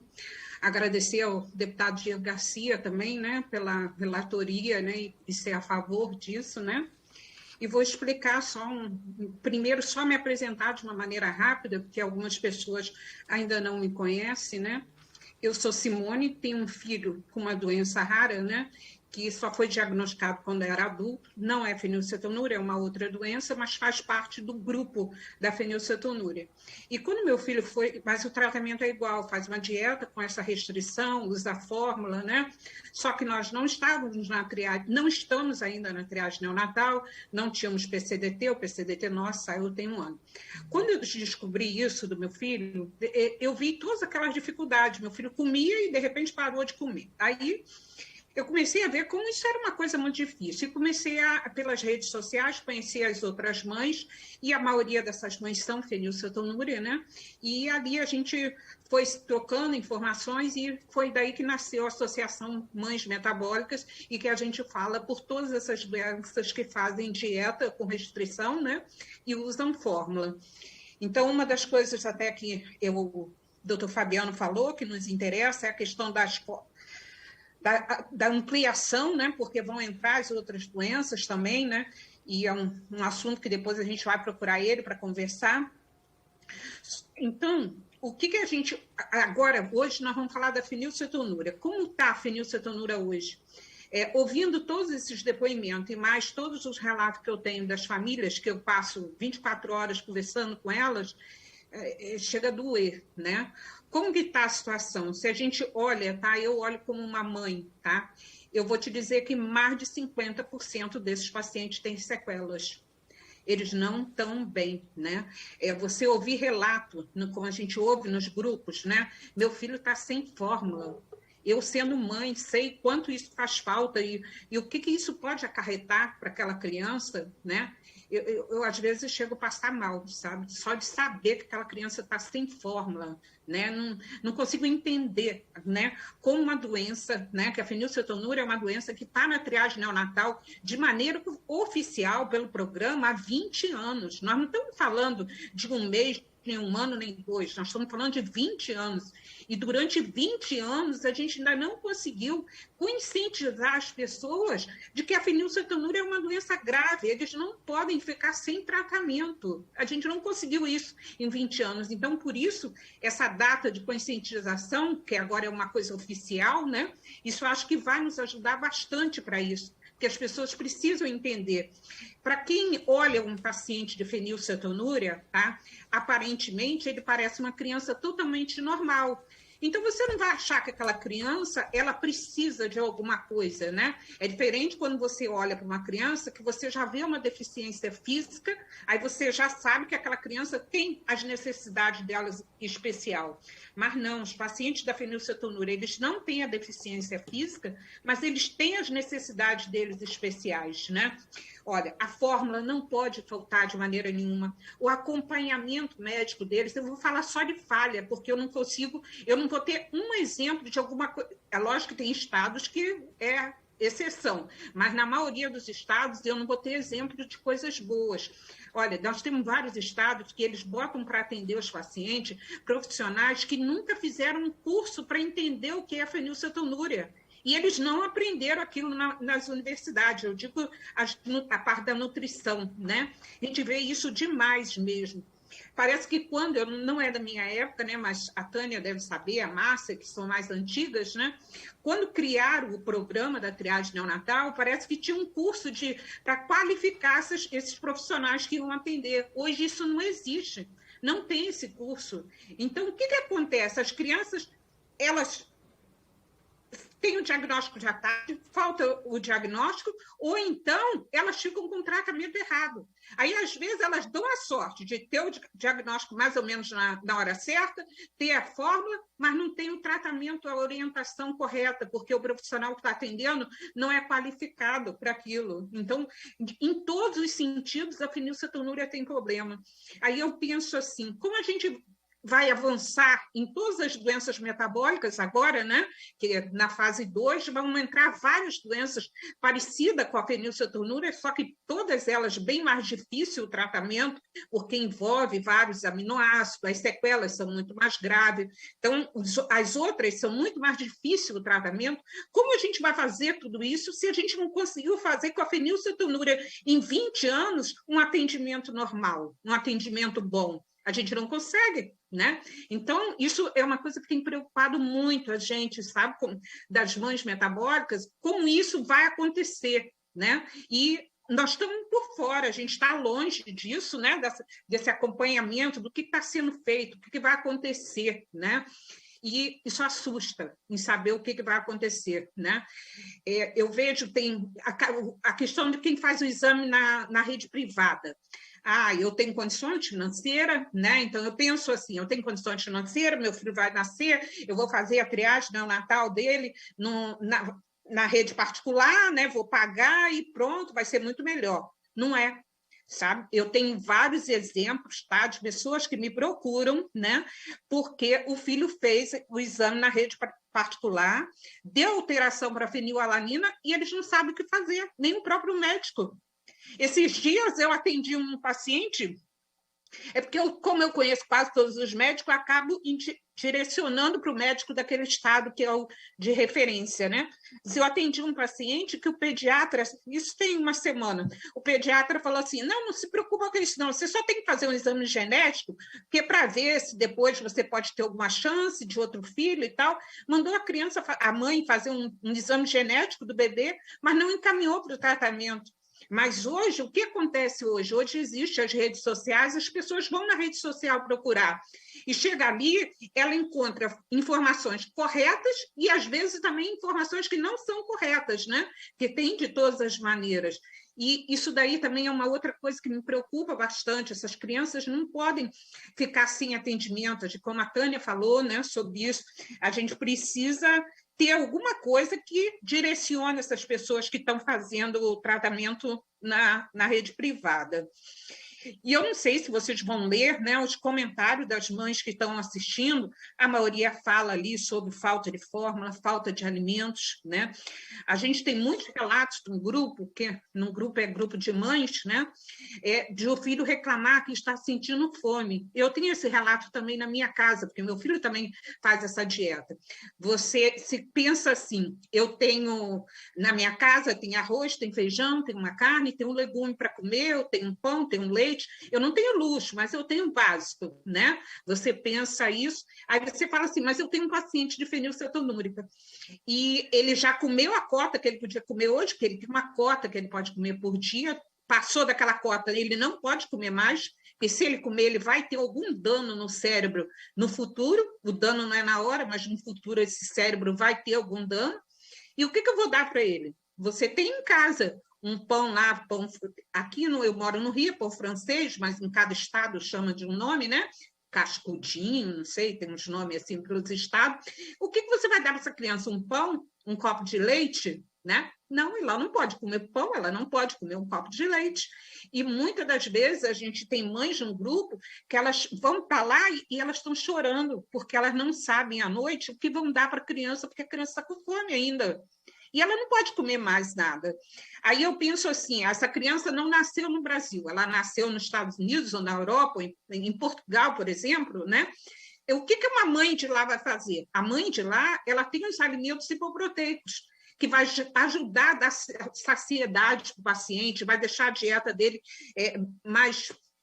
um pouco mais livre e tal, ele não vai sentir fome, e ele vai comer um alimento desse. E aqui no Brasil não tem. A NAPAI, né, como a doutora Márcia falou, eles vendem lá uns alimentos, mas só para ter uma noção, um biscoitinho de 150 gramas custa, parece que R$13.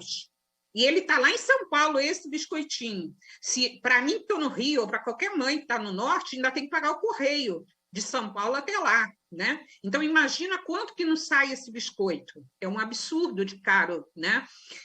Então, nós temos muita dificuldade. Aí, depois disso, é assim, a questão da medicação. Existem várias medicações já, né? Mas existe uma que aqui no Brasil só foi autorizada para as meninas grávidas, os outros não. Por quê? Cientificamente, isso não tem justificativa. A gente já questionou e não conseguiu nada, né? Lá fora, eles já têm uma reposição da enzima, né? Uma injeção, que eles tomam essa injeção e comem de tudo. Então, você vê que nós estamos muito atrasados. Esses 20 anos que a fenilcetonúria já tem um PCDT, já está na triagem neonatal, parece que não houve avanço. Ela estacionou e andou para trás. E o que a gente pretende com esse dia agora da conscientização? É fazer com que ela avance, que ela ande para frente, que a gente chegue mais próximo dos outros pacientes dos outros países. Porque não é porque um paciente é brasileiro que ele é melhor, quer dizer, pior do que um paciente que nasceu em Portugal. Nós temos várias famílias de pacientes de fenilcetonúria que foram embora para outros países, tá? Principalmente Portugal. Portugal, vou te dar uns 10, pelo menos assim, de cabeça rápida, eu vou lembrar, que foi embora para o filho poder ter direito a um tratamento. Isso é um absurdo, sabe? Você vê, eu como mãe, eu falo, se eu tiver que um dia ir embora do Brasil, para o meu filho poder ter um tratamento, e não é nenhum tratamento, nós não estamos falando de tratamento de milhões e milhões, que o país não tem dinheiro. Não é tratamento de milhões, é um tratamento caro, sim, mas não essa fortuna toda, esse tratamento tão caro assim, para que o governo não possa dar. Então, a gente precisa de tudo, eu acho que tudo está faltando para a gente. E o que as mães estão mandando aqui no WhatsApp é se vão ler o que elas comentaram lá, se aquilo é importante elas comentarem, porque os pacientes da fenilcetonúria têm isso, eles estão um pouco desacreditados do que vai ser deles no futuro, né? Porque eles não conseguem ver muito o futuro deles, porque só vê barreira, né? Sempre barreira. Hoje, nós estamos no Mato Grosso do Sul, Paraíba, Alagoas, Pernambuco, Piauí, Rio de Janeiro. Aí tem que pensar se tem mais algum sem fórmula nenhuma. Então, todos os pacientes desses 6 estados que eu falei já vão ter algum tipo de sequela. Eles não vão ficar com uma deficiência intelectual gravíssima, como quem não recebeu tratamento nenhum, mas eles vão ter alguma deficiência pelo tempo que eles estão sem a fórmula. Um dia sem a fórmula, tá? Essa criança vai ter uma sequela no futuro. No futuro, essa conta vai chegar depois. Só que essa conta, quem que vai pagar essa conta? É a família, é a mãe, né? É nós que vamos sofrer, né, de ter uma criança assim, uma criança dependente, né? Então, tudo que a gente quer é que isso melhore, que acabe essa falta de fórmula, falta de alimentos, falta de acesso às medicações, aos tratamentos, aos exames. Olha, todo paciente, para elas que são médicas, elas vão poder dizer, o paciente precisa dosar a fenilalanina e a tirosina, tá? Poucos pacientes no Brasil dosam a tirosina. E se ele tiver com deficiência de tirosina, ele também vai ter outros problemas, tá? Se ele não tomar a fórmula de maneira adequada, ele tem deficiência de tirosina. E eles não dosam a tirosina nos pacientes. O paciente só dosa a fenilalanina, a maioria só dosa, poucos dosam a tirosina. Então, é mais uma dificuldade. Então, eu vou até encerrar um pouco, senão eu vou falar até amanhã todas as dificuldades que esses pacientes enfrentam, né? E que, se depender de mim, isso vai acabar. Porque é como se eles fossem meus filhos, né? Eu não quero isso para o meu filho, não quero isso para ninguém.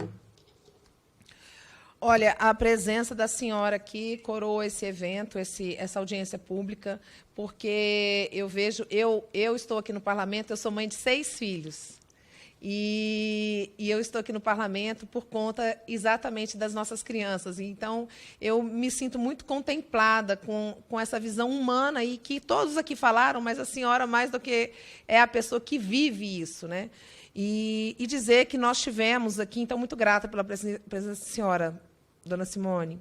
E quero, assim, dizer que nós tivemos aqui participações no E-Democracia. Eu vou ler aqui os comentários que foram feitos, pelo menos eu acredito que sejam os únicos até agora que chegaram até nós, e dizer também que eu vou fazer uma pergunta, né? A senhora Simone, ela trouxe essa questão desse medicamento, que seria um medicamento que a pessoa tomaria e daria essa qualidade, essa oportunidade de que ela pudesse se alimentar adequadamente, aproveitando que o Ministério da Saúde está aqui, para que ele possa ver como que é o acesso a esse medicamento, se o Brasil já tem esse medicamento, como que está o processo desse medicamento. Porque eu fiquei assim, eu confesso que eu não tinha o conhecimento, para mim foi uma grande oportunidade de conhecer essa situação. Quando foi mostrado aqui visualmente o que a pessoa pode comer pelo resto da vida, durante todo o dia, não é brincadeira. Então, eu quero agradecer a presença dos senhores e vou aqui falar.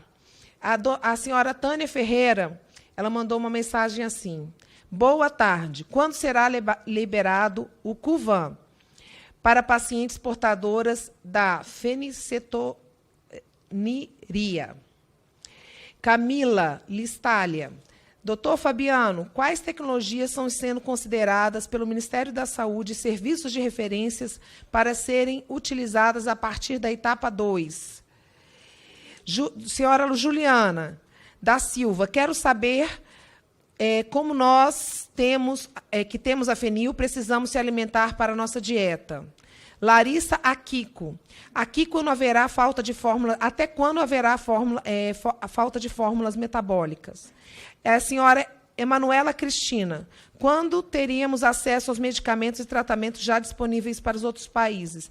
Doutor Fabiano, se o senhor pudesse começar, e na sequência vamos passar a palavra para todos os outros participantes por 3 minutos.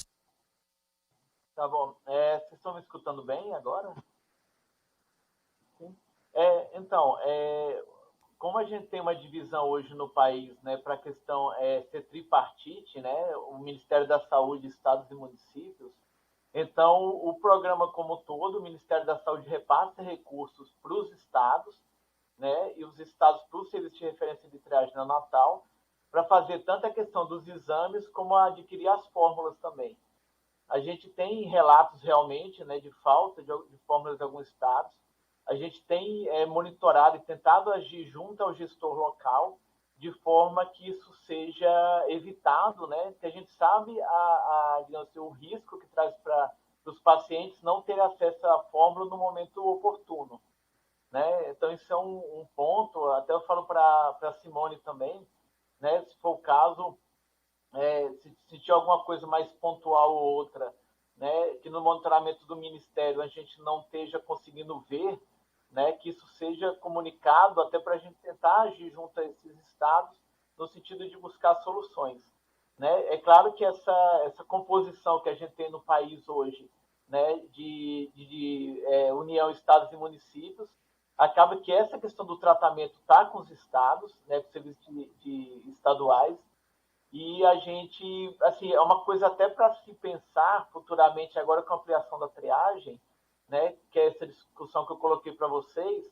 de que forma a gente pode tentar agir na regulamentação agora da lei para que essas dificuldades que ocorrem no programa, né, durante esses 20 anos, a gente consiga suplantar agora, né? Então, um ponto que pode vir a ocorrer, por exemplo, em vez de a gente ter essa, digamos assim, diversidade de serviços de triagem no país, de repente um ponto que pode vir à frente, né, que a gente está estudando, é isso, se fazer uma centralização, por exemplo, na questão de exame, na questão de diagnóstico confirmatório, né, e inclusive para a questão do tratamento também, né? De repente é um ponto que hoje em dia não mas futuramente na discussão pode se chegar numa linha de se pensar, de repente centralizar a compra de fórmulas, por exemplo, né? Uma coisa ser feita centralizada e dividida por país como um todo, né?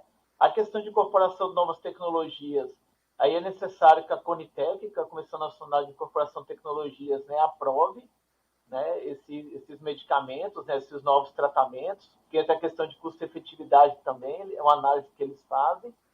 E outra pergunta que foi colocada é a questão da tecnologia a partir da etapa 2, né, o que se vislumbra a espectrometria de massas, né, e no final a biologia molecular em si.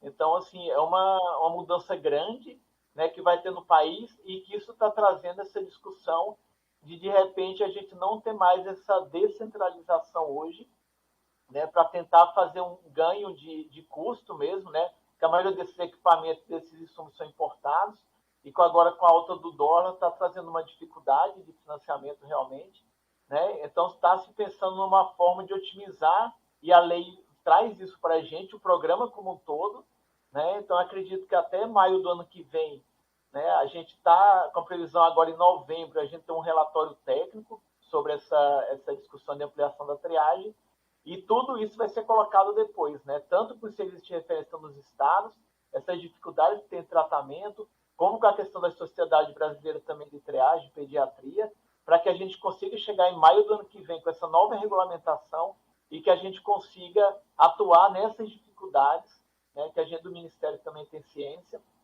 junto com vocês, de forma que o programa não seja, né, a qualidade que ele tem hoje da questão do exame em si, que é reconhecido mundialmente, mas também na questão do tratamento posterior, né? Então, era isso que eu gostaria de falar. A gente está à disposição do Ministério para atender a todos, né? E é isso. Obrigado. Muito grata, senhor Fabiano. Dizer que nós temos aqui a honrosa presença do deputado Diego Garcia, entrou agora na nossa sala. Deputado Diego. Boa tarde, deputada Paula. Tudo bem? Tudo bem. Se o senhor quiser falar, nós já concluímos a apresentação, mas antes de passar a palavra efetivamente para o senhor, eu quero, assim, primeiro, eu já fiz esse agradecimento antes do senhor estar aqui, desse agradecimento de ter essa oportunidade de estar presidindo essa audiência pública e conhecer um pouco mais dessa realidade. Eu fiquei muito impactada com essa realidade e pode ter certeza que estarei aqui pronta para auxiliar no que o senhor precisar, para que a gente possa dar mais dignidade a todas essas pessoas, viu, deputado? Muito grata por essa oportunidade. E o senhor fique à vontade. Deputada Paula, eu que fico grato, né, por prontamente ter atendido aí o pedido para que pudesse presidir essa reunião da audiência pública. que visa tratar aí do PL de autoria da deputada Carla Zambelli, que inclusive já emitiu parecer favorável, mas faltava ainda a necessidade da realização da audiência pública para que ele pudesse ser apreciado ali na Comissão de Seguridade Social e Família. Então, nós vamos colher aí todas as sugestões, ideias, para que possa aperfeiçoar ainda o projeto de lei e depois devolvê-lo novamente para a comissão para que possa ser apreciado. E assim, deputada Paula, essa pauta ela tem tudo a ver com o teu trabalho, a tua atuação também, como uma das lideranças expoentes aí à frente da primeira infância, da pauta da primeira infância. Então, sim, é importante que estejamos juntos à frente desses trabalhos, nas comissões das quais somos membros, e sempre lutando, abraçando essas causas para que esses projetos eles possam avançar. Ainda na semana passada, nós tivemos um grande avanço também na Comissão de Seguridade Social e Família, um projeto que estava aí há 3 legislaturas parado na Câmara, que tratava do diagnóstico e também do acesso ao tratamento e aos alimentos de forma especial que os pacientes necessitam e precisam. Era um projeto que estava pensado ali aos projetos que tratavam também da ampliação do teste de triagem neonatal. Então, estava parado há muito tempo e nós conseguimos aí aprová-lo na semana passada na Comissão de Seguridade Social e Família, que era o 7374 de 2014, projeto que estava aí há 3 legislaturas parado na Câmara e que nós avançamos agora. Devemos aí apresentar o requerimento de urgência, deputada Paula, nos próximos dias, e quero contar com a sua ajuda também, sua liderança, para que a gente consiga o número suficiente de assinaturas para levar a matéria direto para o plenário da Câmara, porque eu entendo que 3 legislaturas já são um bom tempo de discussão, então a gente vencer as etapas agora das próximas comissões, tendo essa matéria apreciada na Câmara, eu acho mais do que justa, porque como que ela dá uma continuidade à lei já aprovada pelo Congresso Nacional ainda esse ano e sancionada, que trata também da ampliação do teste de triagem neonatal. Então, são várias pautas aí relacionadas a as pessoas com doenças raras, né, que tramitam hoje no Congresso. E nós temos que unir forças aí para que essas pautas não fiquem paradas tanto tempo, como foi o caso desse projeto. Né? 3 legislaturas é muito tempo, não dá para continuar aceitando que isso aconteça. Então, temos que unir forças para que essa agenda, de forma positiva, avance no Congresso. Muito obrigado, viu, deputada Paula? Acabei de chegar aqui em Campinas, por isso que eu só consegui entrar agora, mas fico muito grato por poder presidir essa reunião da audiência pública e para que a gente possa avançar em mais esse projeto de lei agora dentro da Câmara dos Deputados. Bom, muito grata. Eu que agradeço essa oportunidade dessa presidência e a oportunidade de conhecer um pouco mais dessa realidade também. Quero agradecer aqui a senhora Tânia, que fez uma excelente apresentação, mas ela teve um compromisso, ela teve que sair, mas eu coloco aqui para que a gente possa refletir de algumas sugestões dela a respeito aqui de hoje da nossa audiência, e aí fica uma sugestão já para o senhor, deputado Diego Garcia, e deputado Zacarias, que também é da área da saúde. Para nós todos, mas em especial para o senhor, que é o autor da audiência. Primeiro ela falou assim, como pensar em tratamentos avançados no Brasil, como reposição de enzimas ou terapias gênicas, sem nem ter as fórmulas como garantia na distribuição de todo o Brasil.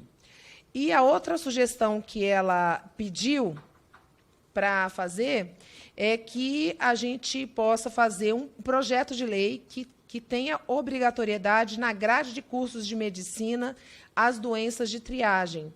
Por quê? Porque ela até explicou aqui no nosso chat desse Zoom, depois os senhores olhem, que ela teve um contato com o pediatra e o próprio pediatra não tinha o conhecimento adequado. E aí esse diagnóstico também se atrasa por conta disso.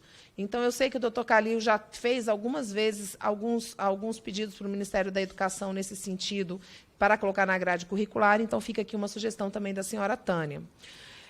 Bom, agora, dando continuidade aqui à nossa audiência, eu passo agora para a senhora Márcia Maria da Costa.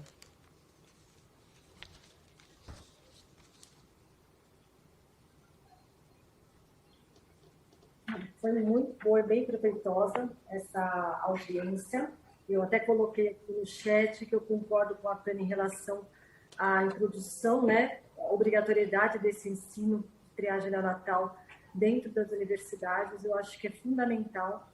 A gente está formando médicos, né, dentro das faculdades, que podem seguir por várias especialidades, mas independente das especialidades, eles têm que ter foco na triagem neonatal, né? Independente da pediatria.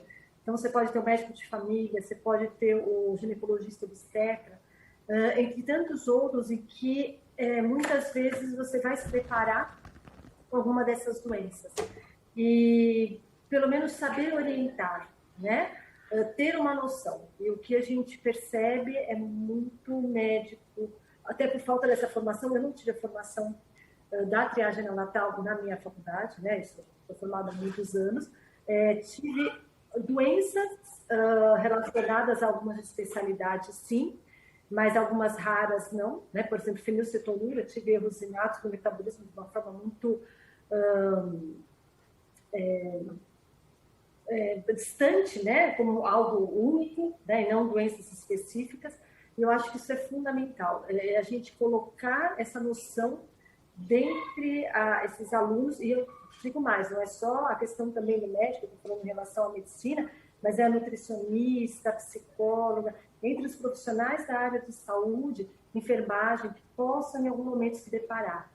E eles podem ajudar nesse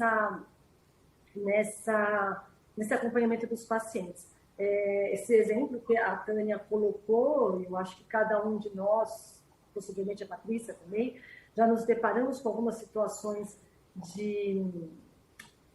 às vezes demora, por exemplo, um paciente que tem o diagnóstico na mão e demora para chegar no serviço de referência, no centro de referência. Nós já tivemos essa situação muitas vezes também na nossa jornada aqui no Instituto João Clemente, e que é muitas vezes por falta de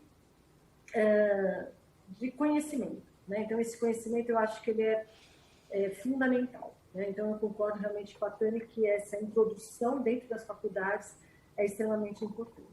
Tá? Agradeço aqui novamente a oportunidade e que todos os anos aí possamos, né, estar nos reencontrando, encontrando pessoas que trabalhem pela causa, aí, pela fenilcetonúria, e que nos próximos anos a gente possa trazer informações e notícias cada vez melhores. Muito obrigada. Muito grata, senhora Márcia. E agora eu passo a palavra para a senhora Patrícia Barbosa Ferrari. O que eu queria deixar é que eu acho que o governo Brasil ele podia ajudar de forma muito importante para a fenilcetonúria se ele conseguisse diminuir as taxas de impostos sobre os produtos que os pacientes precisam consumir.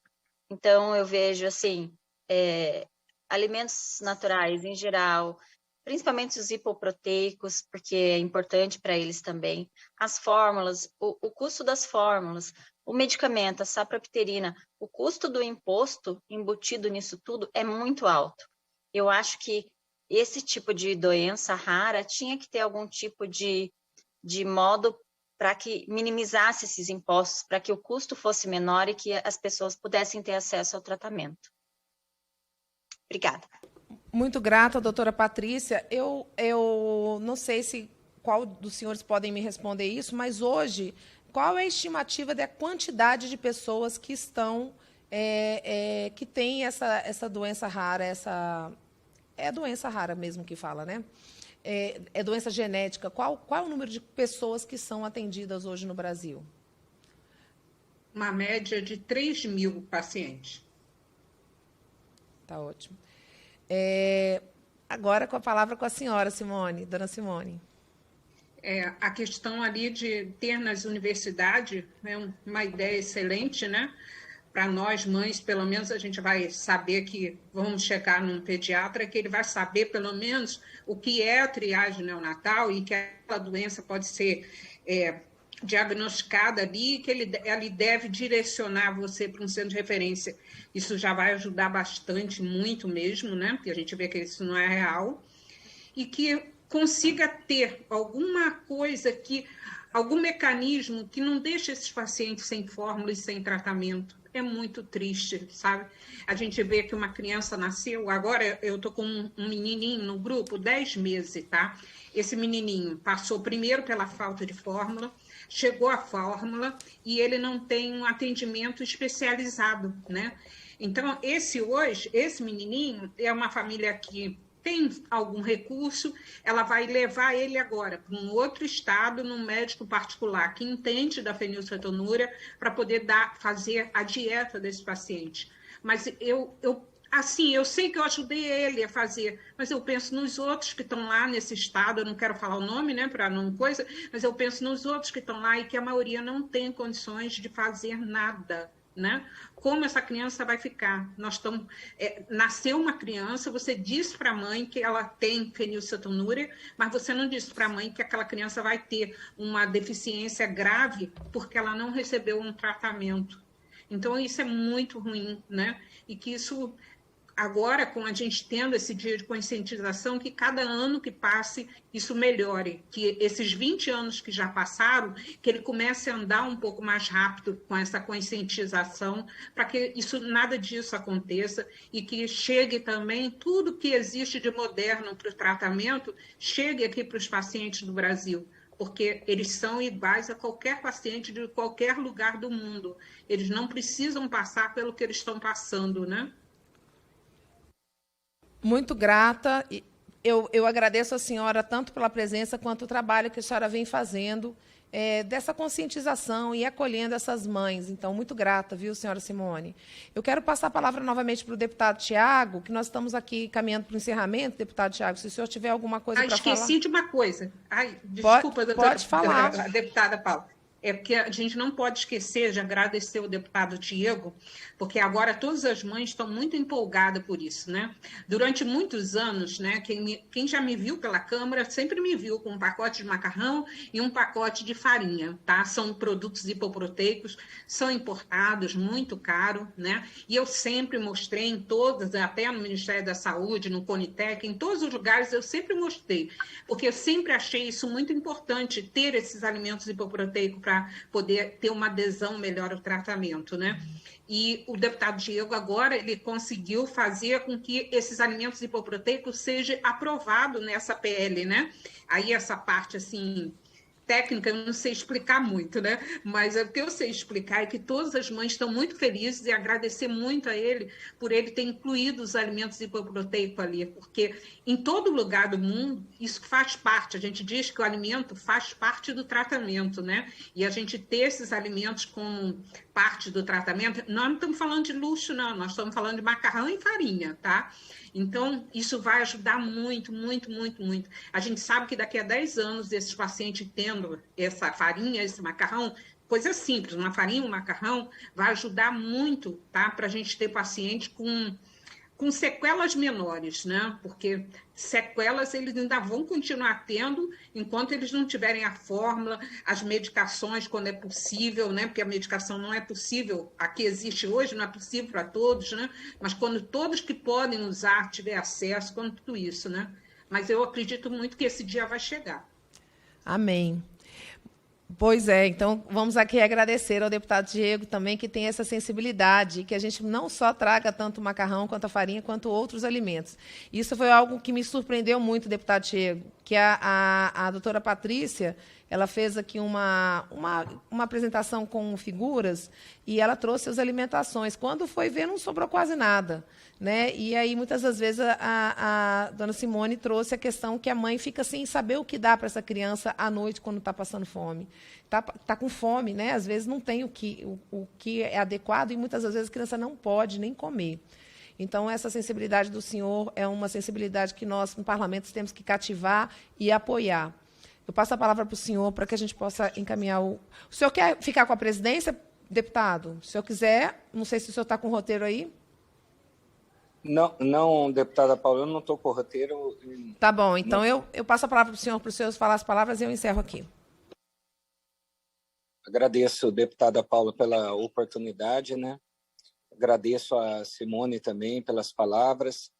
Eu gostaria de solicitar tanto a Simone, a Márcia, a doutora Patrícia, a doutora Tânia também, que participou, que fiquem à vontade para encaminhar, se for por escrito, todas essas sugestões, porque nós estamos já na fase final dos trabalhos da subcomissão de doenças raras da Comissão de Seguridade Social e Família. E nós podemos contemplar tudo isso no âmbito ali da subcomissão. Então, vai ser muito importante.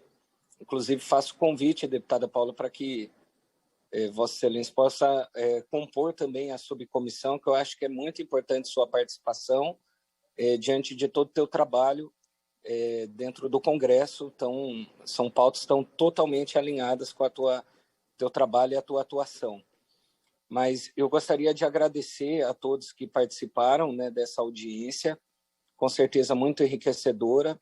Eu já anotei aqui as sugestões que vocês deram agora nessa fase final, né, dos debates, e nós vamos trabalhar nesse sentido, vamos ver aquilo que for necessário, projetos de lei, vamos apresentá-los, aquilo que for necessário indicação ao Poder Executivo, vamos fazê-los. O que a gente tem que pensar é que todo esse trabalho ele pode mudar o futuro, a vida dessas crianças, né? Ele pode dar a elas melhores condições e qualidade de vida. E essas crianças que, se não recebem o tratamento adequado, se não têm acesso a essa alimentação especial, elas podem desenvolver problemas gravíssimos na saúde e irreversíveis. E sendo feito o tratamento adequado, sendo feito a intervenção na hora certa, no momento certo, no time certo, todo esse investimento ele vai retornar para o nosso país. Ele vai retornar através dessas crianças que vão ter uma melhor qualidade de vida e vão devolver em riquezas para a nossa nação e para o nosso país. Então, nós temos que colocar na ponta da caneta tudo isso, pensar sempre com bastante responsabilidade todas as ações. A gente faz um trabalho muito técnico na Câmara, a gente procura fazer um trabalho de forma muito responsável, junto a tantas famílias que têm depositado essa esperança sobre as nossas ações. Inclusive, eu agradeço a Simone. Simone foi uma das pessoas que gravou vídeos logo que o projeto entrou na pauta, né, depois de muito tempo fora da pauta da comissão. O projeto, quando entrou na pauta, ela gravou vídeo, mas, além dela, várias famílias gravaram vídeos, deputada Paula, com o depoimento dos pais, e aquilo foi muito emocionante, né? Foi muito emocionante, os deputados receberam esses vídeos, e eu tenho certeza que aquilo foi também decisivo para que a votação do projeto de lei na Câmara, na Comissão de Seguridade, fosse aprovado por unanimidade. Não teve nem debate em torno do substitutivo que eu apresentei. Então, agradeço a todas as famílias que têm apoiado as nossas ações aí no Congresso, Vocês estão fazendo a diferença, são vocês que vão pautando as nossas ações, né, deputada Paula? São essas famílias que vão mostrando para nós o caminho aí para que a gente possa, de fato, atuar de forma certeira nas decisões que nós temos que tomar frente ao Congresso Nacional. Então, muito obrigado, deputada Paula. Obrigado a todos que participaram aí da audiência pública também. Eu que agradeço, e o senhor trouxe uma questão que é fundamental, é essa participação da sociedade. Eu tenho como objetivo, e eu tenho certeza que o senhor também tem como objetivo, de representar a população brasileira, representar as mães, representar a família brasileira. E quando essa sociedade chega perto aqui da nossa casa, que é nossa casa, nós conseguimos até fazer uma atuação mais representativa. Então, é muito importante isso que o senhor trouxe, que todas as associações, tanto pediatras quanto profissionais da saúde que estejam envolvidos nisso, traga essas demandas para que a gente possa auxiliar. E, com certeza, vamos trabalhar para um Brasil que dê dignidade para todos os brasileiros e que nenhum brasileiro saia do país, a não ser para estudar e voltar novamente, não para procurar tratamento médico com melhores condições de vida. Bom, mais uma vez eu agradeço o senhor Fabiano, a senhora Tânia, a senhora Márcia da Costa, a senhora Patrícia e a senhora Simone. Desta maneira, agradeço a presença aos senhores convidados pela ilustre presença e, nada mais havendo a tratar, encerro a presente reunião, antes convocando para o seminário sobre o projeto de lei número 434 de 2021, o qual dispõe sobre a proteção integral do nascituro e das outras providências. Amanhã, sexta-feira, dia 8 de outubro de 2021, às 9 horas, no plenário 7. Declaro encerrada a presente reunião. Gente, muito grato, que Deus abençoe cada um dos senhores.